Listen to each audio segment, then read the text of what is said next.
Today's episode is brought to you by Create Engage, the specialist digital marketing agency for the disruptive management consultancy. Now, for long-time listeners, you will probably already know who we are. You may have even heard one of our ads on a previous episode of this podcast. But for those of you who don't, here is a short introduction. At Create Engage, we help you create an effective marketing strategy for your consultancy, a strategy that will resonate with your target clients.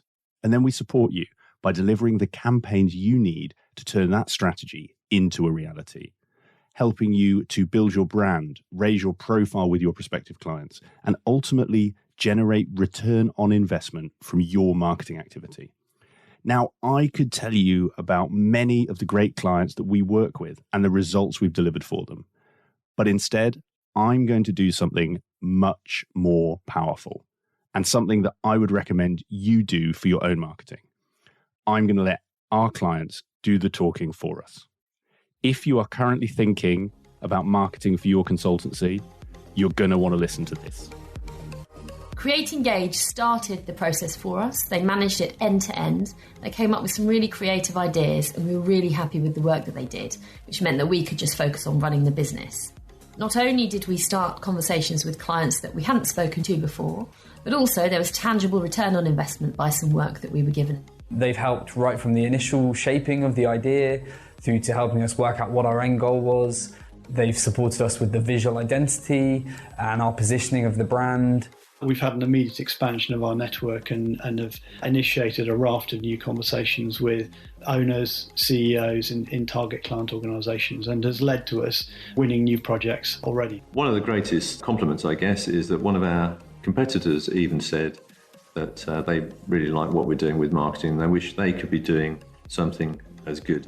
So from our perspective, we couldn't recommend Create Engage any more than this. I would certainly recommend Create Engage if you're a consulting firm. They really understand consultancies and the sort of challenges we face. And I don't think you're going to get much better marketing anywhere else. So I wouldn't hesitate to recommend Create Engage. They did a really good job for us. So if you're looking for an agency that can help you achieve the results that our clients just described, then head to our website, createengage.co.uk, where you can find out more about how we support consulting firms like you. You can download our latest ebook and you can get in touch to talk about how we can help you take your consultancy to the next level through digital marketing. Hi, and welcome to Climbing Consulting. Now, before going on to the introduction for today's episode, I thought I'd just pause because I've had some listener feedback asking, Nick, where have the interviews gone? Love the interviews. When are we getting them back? The good news is they are coming. I've got some great guests lined up, guests from big consulting firms, guests who have worked all over the world, guests everywhere in between. I'm really excited to share those interviews with you. But I thought I'd just share some good news for myself and my family, and also explain where I have been, because actually the last few months I have been off. I have been on paternity leave because we welcomed our son Josh to the world on the 11th of December. So just prior to that, I was frantically getting ready to go off and awaiting his arrival. And since then, we have been at home getting used to life as a family. So I'm now on my way back. And one thing that you may have noticed is, as a result, some of the podcasts we've been doing something that we talk a lot about, Create Engage, and repurposing great content. Now, would I have shared those podcast episodes and the series that you've just listened to over the last few episodes anyway? I think yes, because it was great content. We got some great feedback on it.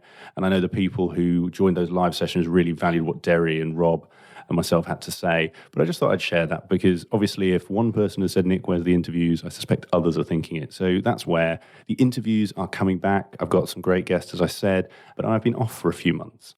Now, back to today's episode. So today is actually following on from the webinar series, but I think more importantly is answering questions that we are getting from our clients and from other consulting firms that are talking about marketing. Obviously, we work with a whole range of firms and we speak to even more who are thinking about marketing, trying to understand how to tackle marketing in today's world. And so today I wanted to try something different, and I'd really love your feedback on whether this is a useful format and something you're interested in, or whether you just want us to stick to those interviews. you will know at Create Engage, we're big believers that your marketing should revolve around two things: sharing your expertise and showcasing your experience, both as the partners and also for your team. So to practice what we preach and to give you some hugely valuable insights into what is working for consultancies like you when it comes to marketing, I decided that today would be the day to record this episode. In this one, I am joined by my colleague, Dan Gibson, account director here at Create Engage. And we discuss, and he shares the answers to the big questions that his clients are asking him and the team right now when it comes to marketing in today's hybrid world, something we've all heard about. In this one, we cover some really interesting topics and the ones that are probably top of your mind when thinking about marketing, because these are the ones that people are asking us about day in, day out. We cover whether you should still be doing webinars for your consultancy and the secrets to success for getting the attendees you want for the sessions you're running. We dig into how to make the most of your live events and what you can do to turn those one-off breakfasts and lunches and networking dinners that you're starting to organize into months of digital content. And we look at how to bring all of that together so that you can ensure that you're ultimately achieving the return on investment and the results that you want. And equally importantly, making the most of your team's valuable time and your own resources.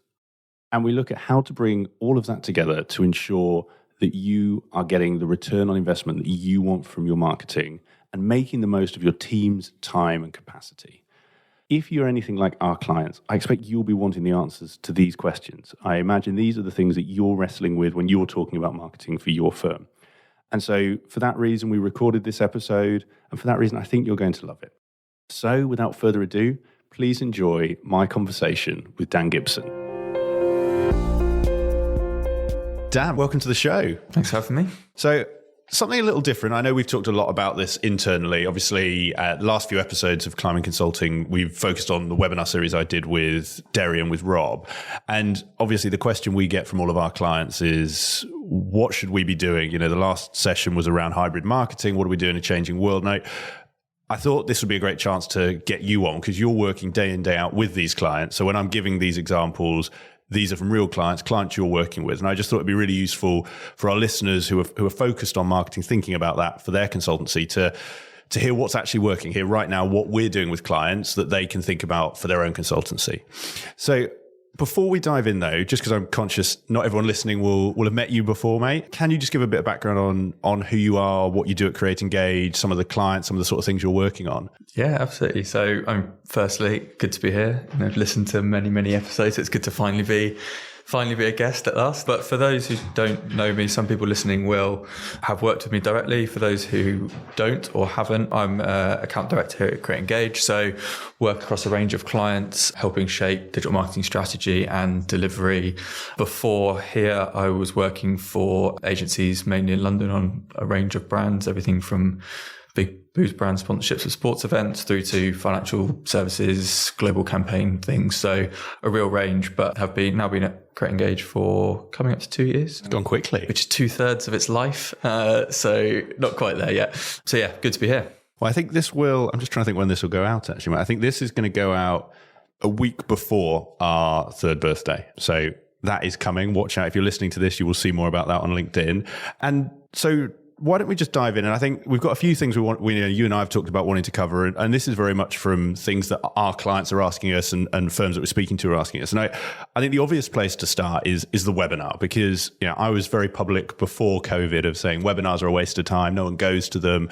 And it was something actually, I remember sort of the first month or so of COVID where we very quickly changed that. And since then, they've been phenomenal. I'd be really interested in your thoughts, because I'm hearing a lot of people, and I'm sure you get the same from clients around, well, are they still relevant? Should we still be doing them?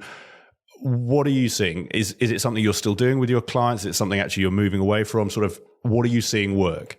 Yeah, it's a good point. And you're right. Lots of clients are kind of in that place at the moment as we're, touch wood, coming out of COVID, of kind of analysing what they've done during COVID and kind of thinking about, is it still going to work as things return, slowly back to normal? I think webinars is at the top of that list, because that was the thing that a lot of clients replaced their physical events with webinars. And obviously now that the option's there to go back to physical events, clients are starting to think about, is that right? Do we stick with webinars? And I think what we're seeing and what I'm working with clients on is actually, it's not on or off with webinars. It's a shift of how they work alongside other marketing activities. So broadly speaking, it's shifting towards a more quality over quantity type approach for webinars. So whereas previously during COVID, we were saying one a month, let's hit that drumbeat, let's keep people engaged. I think there's a bit of a general fatigue around online events at the moment. Not as drastic as a lot of people are saying, but I do feel that there is a trend towards getting back out there, as it were. So what we're seeing now is actually a shift from sort of monthly webinars to more of a quarterly cadence and a quarterly drumbeat, and a focus on spending the time getting the right guests on or choosing the right topic. So it's being more selective about what those webinars are and who appears on them, and then actually promoting them in the right way. So I think that that's quite a significant shift in what we're seeing. And I think actually a lot of clients I've spoken to about that, it breathe a sigh of relief when I say that, because they still feel like they're failing if they're not doing monthly webinars. And actually that's probably not the case anymore. It's more about taking the time, being a bit more strategic with it, and real quality over quantity. And that can be anything from selection of guests to really working on what those topics are going to be. So rather than doing webinars for webinar's sake, it's planning for when there's going to be a really topical moment in your industry or in your sector that you want to be present at or present in from a webinar perspective, and planning those moments around it. So that's the kind of real shift that we're seeing. How does that balance? Because obviously you work with a range of clients. Some are really, they have, we've got public sector clients where what they do is really topical, and actually, there's a new announcement from the government that they can jump on straight away and sort of, that newsjacking style. We have other clients where what they do is, I guess, more tried and true. So it might be delivering change where that doesn't change overnight. How do you approach that for our clients where, someone might listen to this and think, there's no new event in our industry, what do I talk about? What do you do there where it's more, I guess, methodology-led or approach-led than it is sort of news or current affairs-led? Yeah, it's a good point. And actually I think it comes back to picking the right moment for you and when you want, and your audience. So for example, the client that you're referring to there, they're in a period at the moment where actually what they do and what they work on with their clients is incredibly topical, because there are new announcements being released by the government every month, every week, even every day.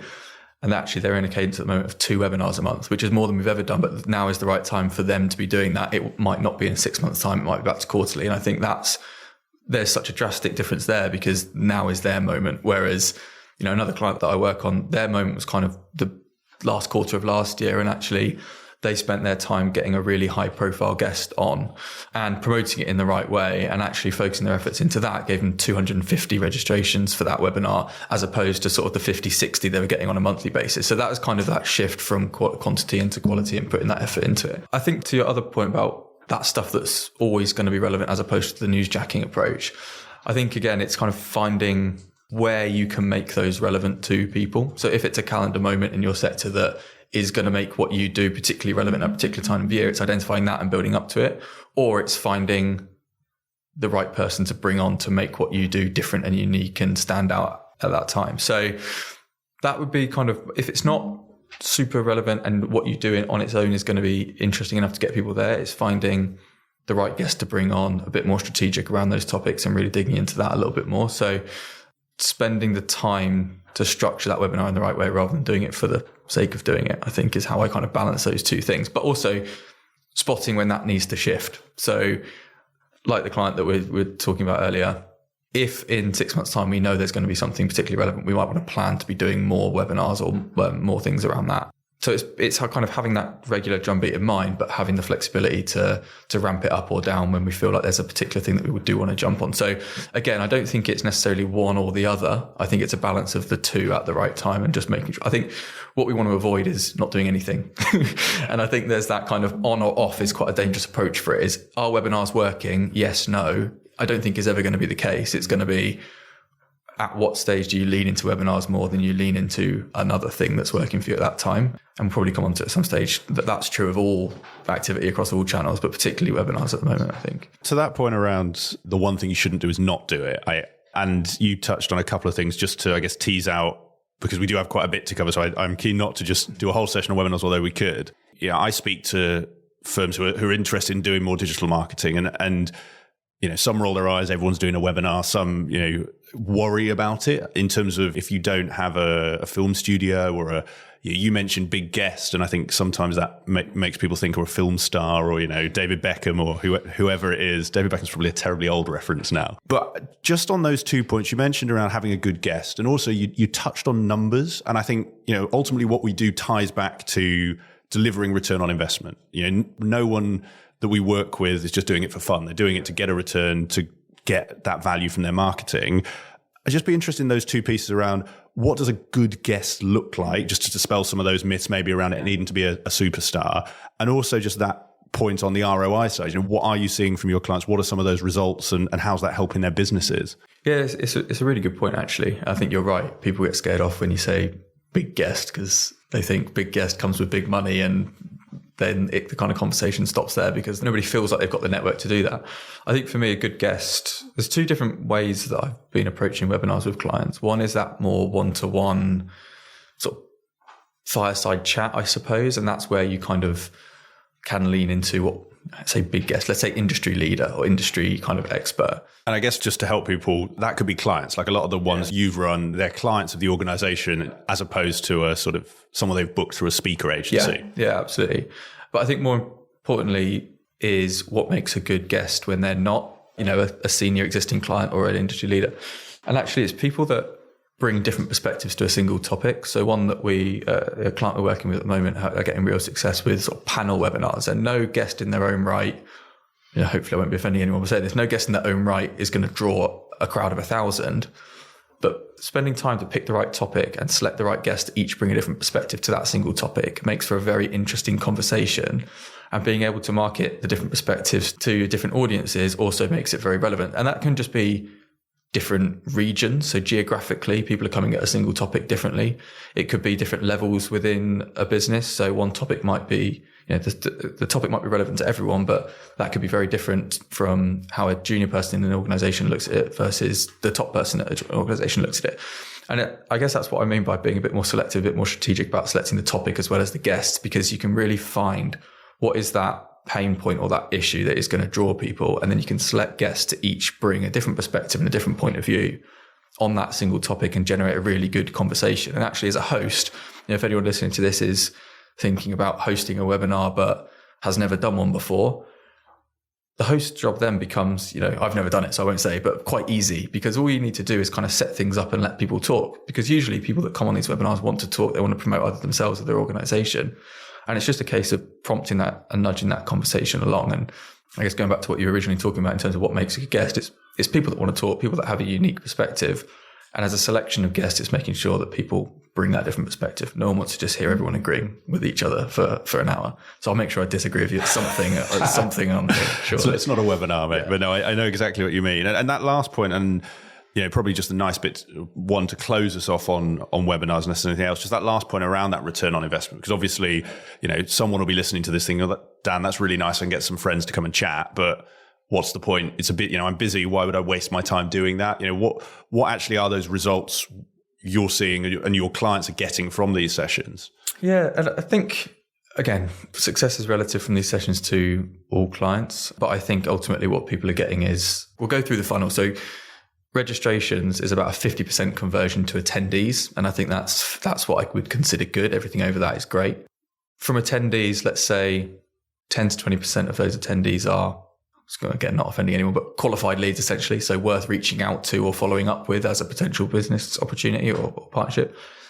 And I'd say from that, then maybe another 5-10% of those may convert. So from a webinar of, let's say 200, 100 attend, you reach out to 10 or 20. And I think even if between 1 to 5 of those progress any further than that, then you're in the door and that's worth a conversation. And then if one of those converts to a project, it's all worth it. So I'd look at it as that funnel. You're never going to get all registrations turned. Everyone that registers for a webinar isn't going to become a potential client.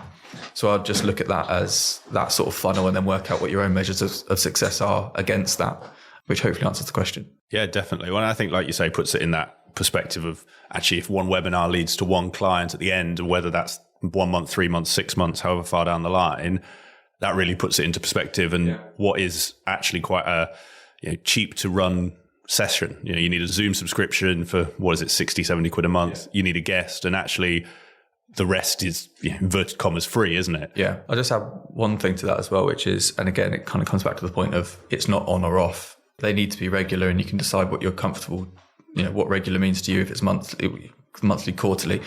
It's spotting the people that come to each one, because there's, or more than one or multiple, because those are then the people that go to the top of that list of potential people to reach out to. And again, makes your sales process a bit more efficient when you're looking to, from this list of 600 people who have come to webinars this year, where do I start? It's not just the people that have come to a webinar. Start with the people that have come to multiple, and that conversation will be easier and kind of hopefully get a better conversion rate. No, really good point. And funnily enough, for the series that has just been repurposed on Climbing Consulting, that's exactly what we did. So Derry from Honeycomb had a very fancy spreadsheet that basically did that for you across attendees. And I think to your point, suddenly you're seeing those trends. And that means, you can spot the people to reach out to, and also the people who warm up, because someone who attends one in January, January 2021 may not have needed you, but now they've attended 3 Q4 2021 worth of chat. Yeah, absolutely. So I'm keen to move us on to something that obviously a lot of people are asking us about. And you touched on a bit earlier when you said that people are kind of wanting to get back to seeing humans face to face, wanting to get together. Obviously, we're together today in the office, which is something we haven't been able to do for the last year or so.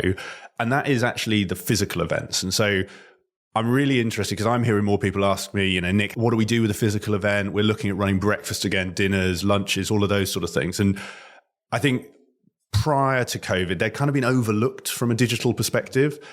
And I guess, what are you hearing? Because, the alternative view to a webinar might be, well, why waste my time with that when I can get 30 people in a room? And I'd just love to hear what you're seeing with clients, and also how people are spotting opportunities, or what people can do if they want to really get value from them on a digital perspective.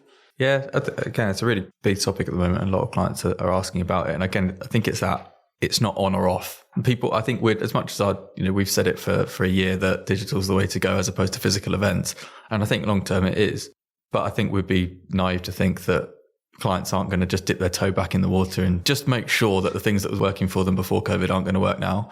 And who's to say it won't? It may well do. But I think what we're seeing, and what I'm working with clients on, is how to leverage those physical events for digital success. So again, I think it's spotting the opportunities where you may have the people in making the most of those physical moments. And an example to kind of bring it to life a little bit is, people are going to have those sessions where you get a live panel, dinner, whatever it might be, they're going to happen. But rather than looking at them as a physical only event, it's spotting the opportunities to leverage those for digital. So why not get in someone to come and set up two simple cameras, record the at the very basic, record the event and put it online as a session to watch further down the line. A step further than that is, why not live stream that event to an online audience? So the people in the room can be your very close contacts, close clients, and it can be quite an exclusive in-person event. But why not then live stream that to a broader audience and a broader network, and promote it as you have previously done a webinar during COVID? Sign up in the same way, live stream to Zoom, and you're kind of using that physical event and that physical moment online to make sure that you're not deserting the audience that you've built up online over the last 2 years or whatever it is. Because I think a lot of clients have put effort into that and have got over maybe that hurdle of, is digital right for me? And are probably at the stage where it is, but it's now balancing, it's that classic hybrid sort of cliche at the moment, which is, how do we balance that new normal with the old normal? And I think something like a live stream of a physical event online is a very good way to go. But even if it's making sure you've got a photographer at the event to capture, candid conversations, or, speakers to then use online as part of your, LinkedIn graphics, those little things, those little kind of opportunities are really, really important. And I think just bring the two worlds together. And again, it's not that on or off. It's not, should I be physical? Should I be digital? It's doing both and also spotting the right opportunities to bring them together. There's lots of things you can do. So that's one way to go. I think that gives, like you say, quite a balanced view. And it is that sort of doing those things together. And I think you've touched on some there. I guess, are there any that, if someone's listening and thinking, I've got a certain amount of budget I can put towards this, that you would be saying maybe start with that, or go for that over something else? Are you seeing a trend with clients to your conversations of, is it breakfast that they're leaning to? Is it dinners? And actually how to bring all of that together to make the most of it digitally as well? Yeah. So I think there's two examples that I'd use. One is, networking drinks events, they're not going to be right to live stream a networking drink event. I know millions of people watched a live stream of planes landing at Heathrow during the storm, but it's not going to land when you're just live streaming. That was the voiceover, wasn't it? That was the main sell. It's not going to land when it's you're just live streaming a networking event. But if you don't have a photographer there capturing people having fun, culture, and we may well come on to how you can use those a little bit later, because there's ways that particularly those sort of social events are promoting sort of company culture. That's really important again. So we may touch on that, but making sure you've got those photographers there or a videographer there to create an asset, a digital asset out of those physical in-person events that are more those networking drinks. That's a really simple, easy, low budget thing to do. Right through to those, let's say formal dinners where you have a speaker and then a dinner. That's where you want to be thinking about recording the whole session, live streaming, because more often than not, you're going to have someone there that has something interesting to say, be that an industry leader, be that you as someone that runs a firm that wants to talk, about topical things at the moment, a recent report that you're launching or you've done.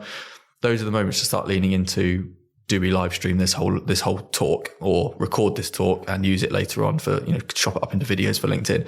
Those are the two things. Or even if it's, like we're doing now, we're in person, we're recording audio for a podcast. If you as a business owner launched a podcast during lockdown or during COVID, don't neglect it now because everyone's rushing back into live events. It's just record the audio from a keynote speaker at an event and use that audio as your next podcast episode. It can be, you probably subscribe to podcasts where they do special featured live events, sort of audio episodes, and they work really well. So yeah, those are a couple of ways that you could do that, right from just taking photos and using them online to videoing and repurposing and whatever else. I think they're really good as well, because I think one of the things, and I know I see this, and I'm sure you get it when you speak to people, is that there is that concern that doing the things you've talked about, there's a huge cost in it. You've got to, when you hear about videographers, and you've got to hire in a big team to do this. And I think your point around use what you've got, actually a really good one. I think your phone, and I say this to everyone I speak to, nowadays your iPhone 13, I know we've both now got them, so we're a bit nerdy about them, but that shoots in 4K. And that's, I say, as good as a film crew. At talking head videos, with a audience backdrop, you don't need anything else. Also, it comes down to where you're going to use it. So I imagine the most people listening are going to use these videos either on YouTube or on LinkedIn as videos. And the iPhone 13 is perfectly good quality. Like, unless you're planning to make a TV ad from your speech, which I, again, don't want to offend anyone, but I assume nobody listening is planning on doing that. You don't need a film crew. We don't recommend that, just to Well, exactly. Yeah. There's no need to really kind of overthink it from that perspective. Yeah. iPhone 13 will be absolutely fine. Or 12, or whatever you've got, anything from about an 8 upwards. At some point, it stops. Your old, my old Samsung flip phone from when I was a kid, probably not. But I know exactly what you mean. And actually, something, and this was something clients of ours were doing pre-COVID. And I think your point around the podcast, just because it sort of sprung to mind, is a really good example of, if you are a speaker, so one of our clients, Stephen over at Numeritas, Stephen Aldridge, runs a podcast called The Forward Thinking CFO. Highly recommend listening. But before he started that, he was doing a number of talks pre-COVID. And actually he has, and you can get them on Amazon, and I'm sure we can stick the link in the show notes, you can get a lav mic that basically plugs into your phone. And so what he would do is he'd just, in effect, wire himself up. He'd put his lav mic onto his shirt. And again, anyone listening here, if you're going sort of, business casual, you've got a shirt on, pop a lav mic sort of on your lapel, press record on your iPhone, and suddenly you've got the whole recording of that talk, which, we've helped clients turn those into blogs, turn them into, podcast episodes. Like I said, there's so much you can do with them. Actually, the cost is very minimal. I think the other one, and James Mitchell over at JBM, if you go and listen to his podcast, 40-Minute Mentor, he's got a few episodes like this where actually the whole event was based around a podcast recording. So like you said, if you've got a speaker, it's very easy to plug a recording device into the sort of PA setup. Or, because I think, and this is something that I think has changed post-COVID, like podcast live recordings have genuinely become a thing. Like, I was just about to say that. It's just about to say that if you've got a podcast that already exists, do a live version of it and actually get your next guest in front of, on a stage in front of a group of people and record your episode that way. It's just as good. I wanted to touch on it just because you mentioned it earlier around the sort of thinking about the type of event, and actually what you were saying around the webinar attendees. I think that's where sort of bringing all this together, and I want to touch on that sort of how do you bring it all together in a moment. But as a great example of sort of pre-COVID, just an event was a de facto, let's just invite some people.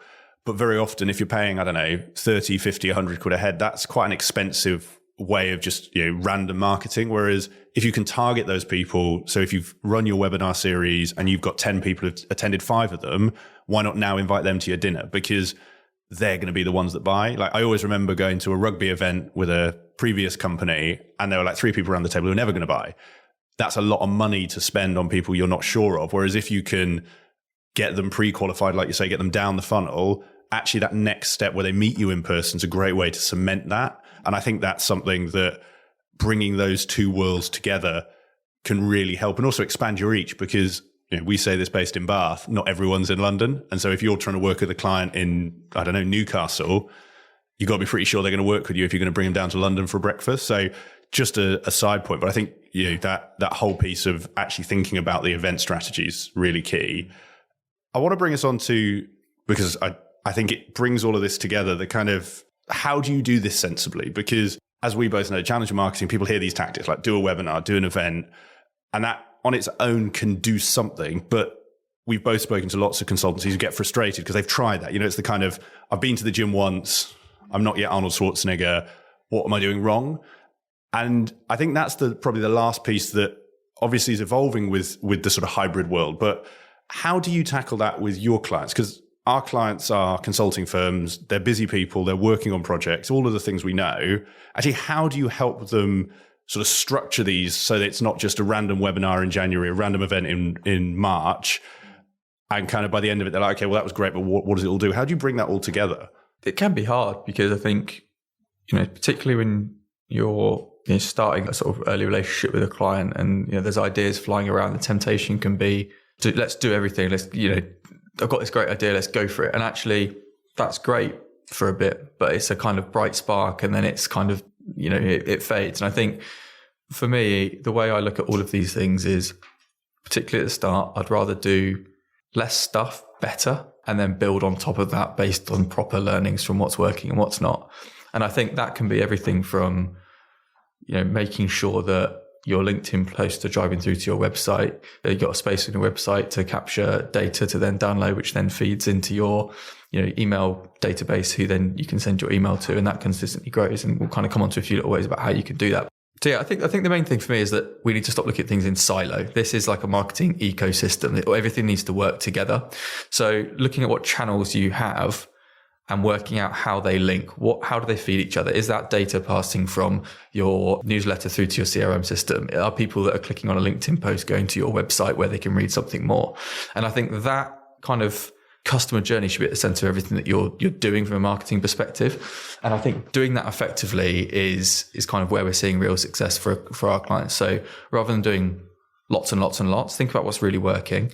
And kind of put all your chips into that. And I think that comes from kind of reporting as well. So, where I've seen the most success of our clients is that drumbeat. It's agreeing a drumbeat and a cadence that matches effectiveness with capacity on the client side. So like we say, what we do does require, our clients to have an input into what that marketing activity looks like. So it could be, writing a first draft of a blog or coming up with a few topics to include in a newsletter. Now that's not always the case, but it can be.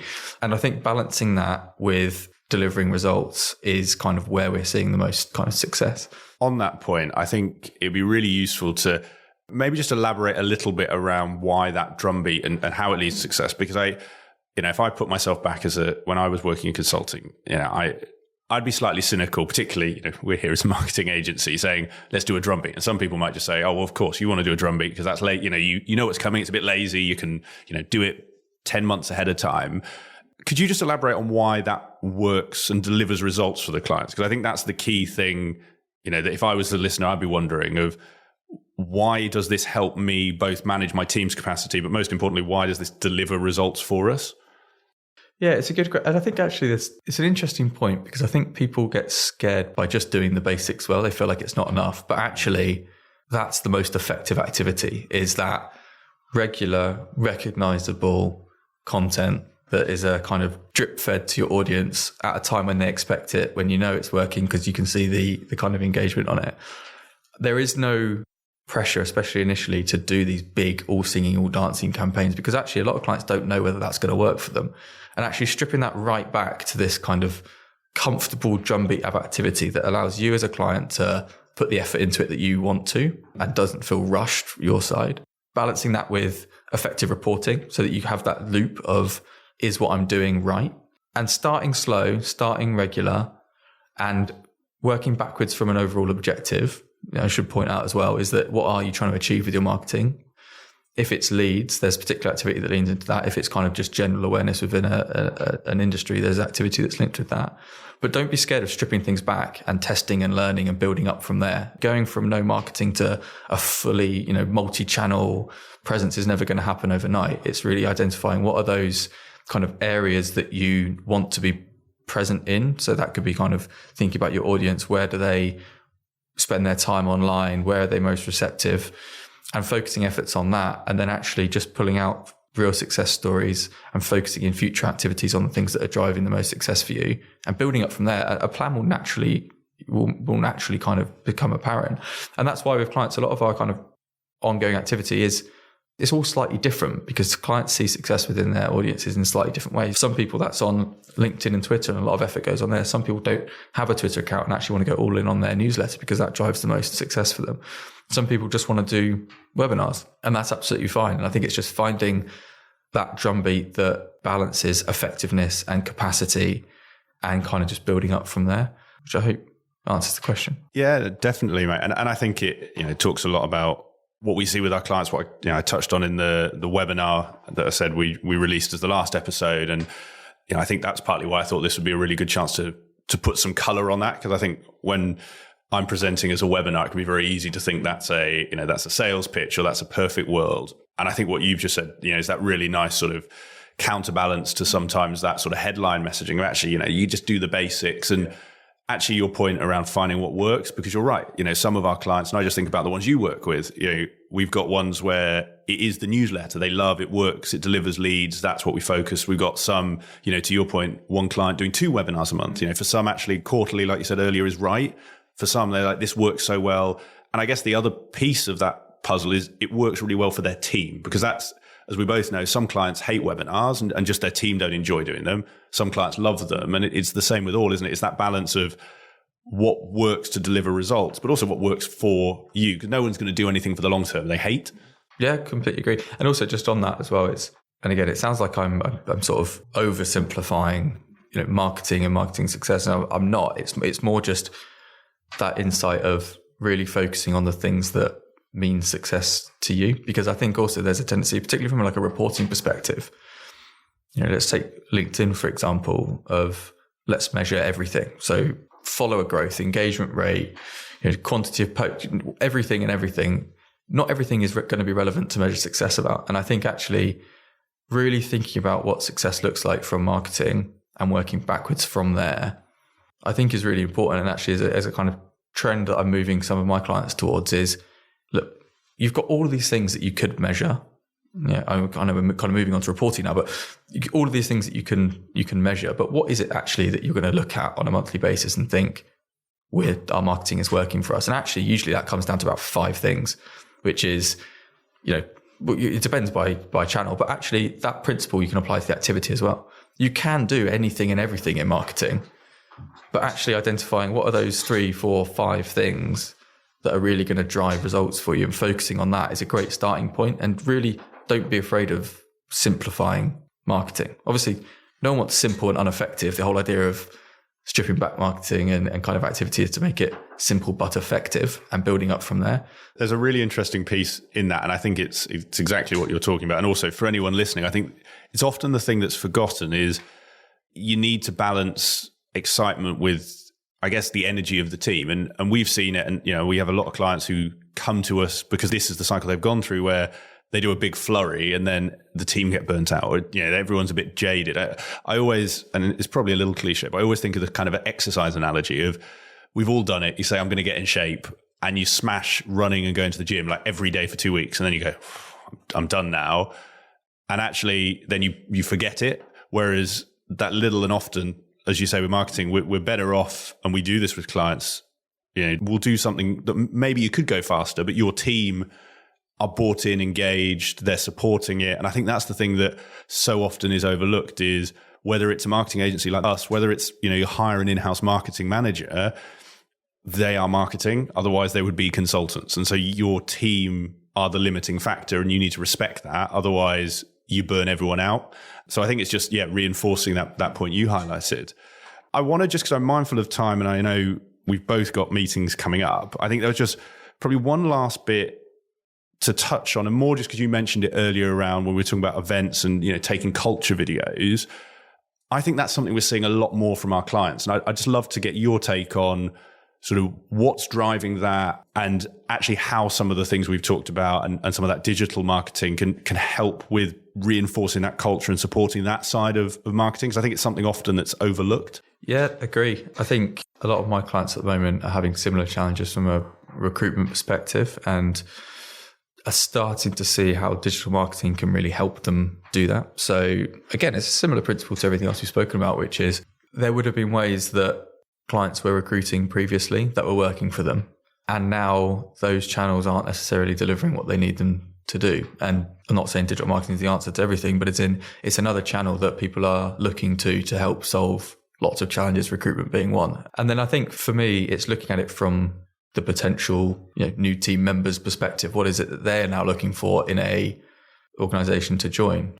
How has that shifted? And I think no longer is it huge salary and that's obviously part of it, but actually what is the culture of that organization that they're joining? How do they treat their people? What sort of progression opportunities are there? And bringing that out in digital content to attract the right people is something that we're encouraging a lot of our clients to do. It's not just potential clients that are on LinkedIn or on your newsletter database, it's potential recruits. Creating a content strategy for them is really important. And company culture is a big part of that. It's pretty much the buzzword of what everyone is looking for at their next role at the moment. So if you are doing a cocktail event for your potential clients or your team, take photos of it, include it in your LinkedIn content plan when you're next talking about a vacancy that you've got. If you've got a team or an individual that's been promoted internally, don't just keep it internal, shout about it, show people what progression opportunities are there. That could be simple graphic, could be video, whatever it might be. That kind of content, there's a hesitancy. I was with a client the other day and they said, well, I just never thought about that's the sort of thing that people would be interested in seeing, on LinkedIn. And it really is, that's the stuff that we see perform well, is people-focused content. And that can be anything. It can be a clip from a webinar of somebody talking. It's a face, it's a person. That does really well. And actually the people behind an organization that you're potentially looking to join is really attractive from a recruitment perspective. So kind of not being afraid to showcase the people behind the business online and kind of putting a recruitment spin on it is something that we are seeing real success with at the moment, and how digital marketing can help a sort of recruitment challenge or solve a recruitment challenge. So I think it's really important and something that we're seeing a lot of at the moment. And I think a lot of clients are having that challenge, particularly because we're early in the year, January, February, everyone kind of, that's a peak kind of recruitment moment is when people tend to shift jobs and move around or think about fresh starts. And we may have, if you're not already doing it, I'm not saying you've missed the boat this year, but plan for it next year and make a real thing of it, and use your event schedule this year to capture those things and really kind of think about ways to showcase culture for a recruitment push next year or whatever that might be. So yeah, I think that's another trend that we're seeing and a challenge that we're seeing across a lot of clients at the moment. I think your point is interesting, hearing about that client conversation, because I think you're right. I think there is in our industry that concern of, will I look a bit unprofessional posting that? And I think it is quite counterintuitive, because actually almost it's not the reverse, but it shows that side that people do value. And a lot of our clients, a lot of other consultancies sort of in the market have won great awards for their culture and how they treat their people, and actually externalizing that. Because I think, like you said, it's no longer just salary, because there's so many consultancies. I think the other thing is 3 years ago, you could have an office that did that. So I remember going to one firm where the office had, pool table, beers, all that stuff, which shows culture. Now, actually, there's a big push to remote, flexible. You need to be online. And I think that's a big thing. I mean, to bring it to life as well, to your point around our clients, there was one client I know recruiting where all of the people they spoke to mentioned the culture as they saw it on LinkedIn. That's the shop window, and being able to show that through those same events we talked about, I think is a great idea and can only help you. And to the ROI point, if you can get a direct recruit, and we've seen this happen with other clients where you haven't had to pay a recruiter, that 20% is, and particularly on some consulting salaries, is a lot of money. And that's, I think, the other angle that often gets forgotten is marketing, yes, gives you ROI in terms of projects in, but it also can save you money in terms of cash out. Yeah, definitely. And I think so. Just again, that I think the way you kind of mentioned it there around, is this unprofessional to put online? And I think that will be a hesitation for many people listening because of the kind of industries that they probably work in and clients that they work with. And I'm not saying you have to take a photo of someone necking a pint and put it online and say, look how much fun we have. Phil, you might have just started a TikTok challenge there, maybe.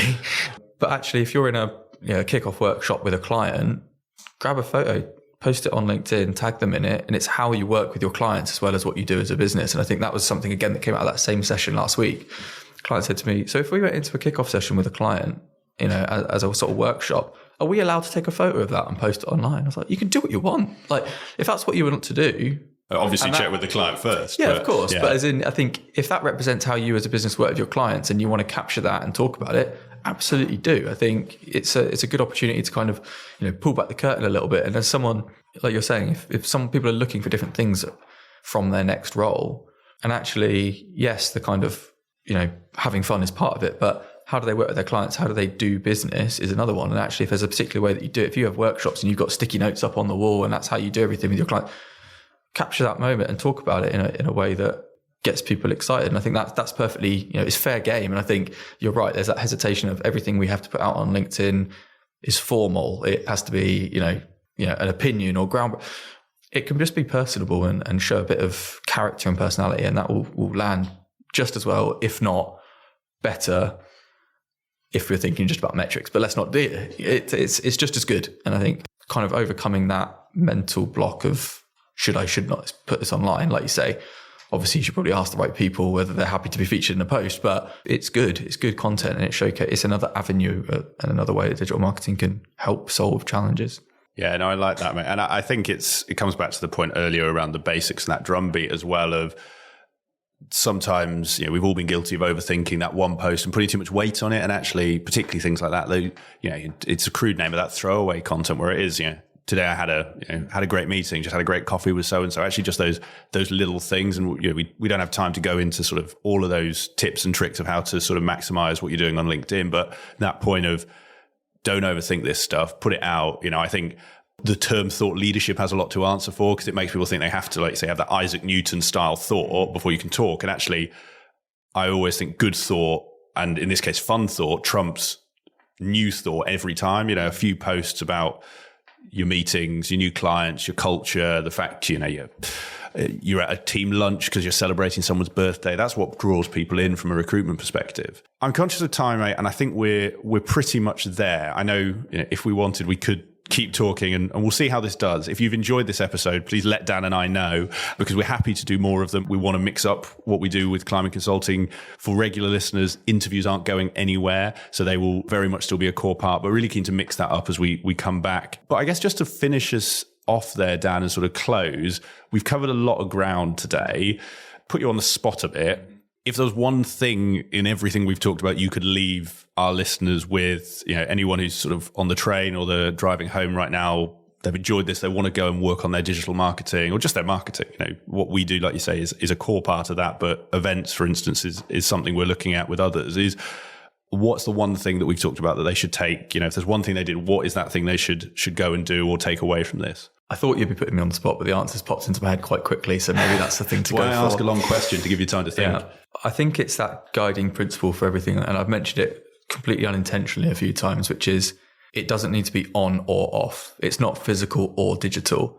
We're in a space now where those two things will and have to come together. And it's finding the right time to do that. So if you're planning your next physical event, I'm not going to tell you not to, but what I'll tell you to do is spot opportunities to leverage it for digital success. So we've spoken about how to do that, but that'll be the one thing. It's not on or off.